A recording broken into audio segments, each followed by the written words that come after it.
નમસ્કાર, mid day ન્યૂઝમાં હું શ્વેતા ગુપ્તા આપનું સ્વાગત કરું છું। દર્શક મિત્રો, આ બુલેટિનમાં આપણે વાત કરીશું બિહાર ચૂંટણીને લઈને ચાલતી રાજકીય ગતિવિધિઓ વિશેની। તો બીજેપીએ જમ્મુ કાશ્મીરમાંથી રાજ્યસભાની ચૂંટણી માટે જાહેર કરી ઉમેદવારોની યાદી અને રાજ્યભરમાં વિકાસ સપ્તાહ અંતર્ગત યોજાઈ રહેલા કાર્યક્રમો તથા અન્ય કેટલાક સમાચારો જોઈશું, પણ તે પહેલા નજર કરીએ હેડલાઇન્સ પર। બેઠક વહેંચણી પર મહાગઠબંધનમાં ચાલી રહેલી ગતિરોધનો આજે અંત। દિલ્હીમાં તેજસ્વી યાદવ કરશે કોંગ્રેસ આલા કમાન સાથે મુલાકાત, તો સાંજે બીજેપી કેન્દ્રીય ચૂંટણી સમિતિની બેઠકમાં ઉમેદવારોના નામ પર લાગશે અંતિમ મહોર।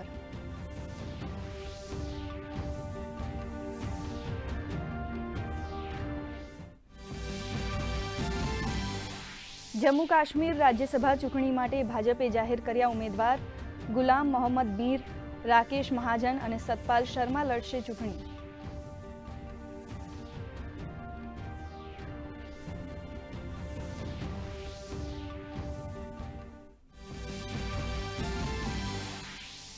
શાળાના વિદ્યાર્થીઓમાં નવીનતા અને સર્જનાત્મકતાને પ્રોત્સાહન આપવા શિક્ષણ મંત્રાલય કરશે વિકસિત ભારત બિલ્ડથોન 2025નું આયોજન। 3 લાખથી વધુ શાળાના 5 કરોડથી વધુ વિદ્યાર્થીઓ લેશે ભાગ।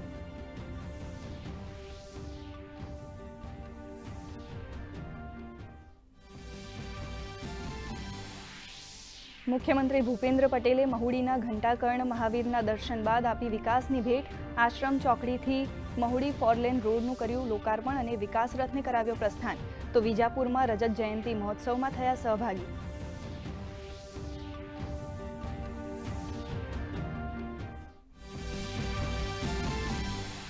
નવનિયુક્ત પ્રદેશ ભાજપ અધ્યક્ષ જગદીશ વિશ્વકર્મા આજે દક્ષિણ ગુજરાતના પ્રવાસે। બારડોલીના નાંદીડા ચોકડી પાસે યોજાયો અભિવાદન સમારોહ, તો કેન્દ્રીય જળશક્તિ મંત્રી અને પૂર્વ પ્રદેશ અધ્યક્ષ CR પાટીલ સાથે કરી શુભેચ્છા મુલાકાત।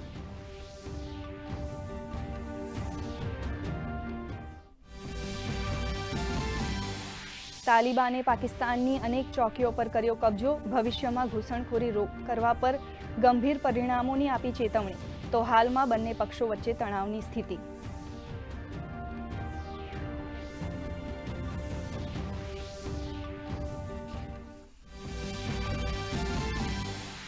બીજી ટેસ્ટ મેચના ત્રીજા દિવસે વેસ્ટ ઇન્ડિઝના પહેલી ઇનિંગમાં 9 વિકેટે 248 રન। પહેલી ઇનિંગમાં ભારતે 5 વિકેટે કર્યા 518 રન, તો શુભમન ગિલ અને જયસ્વાલની સદી।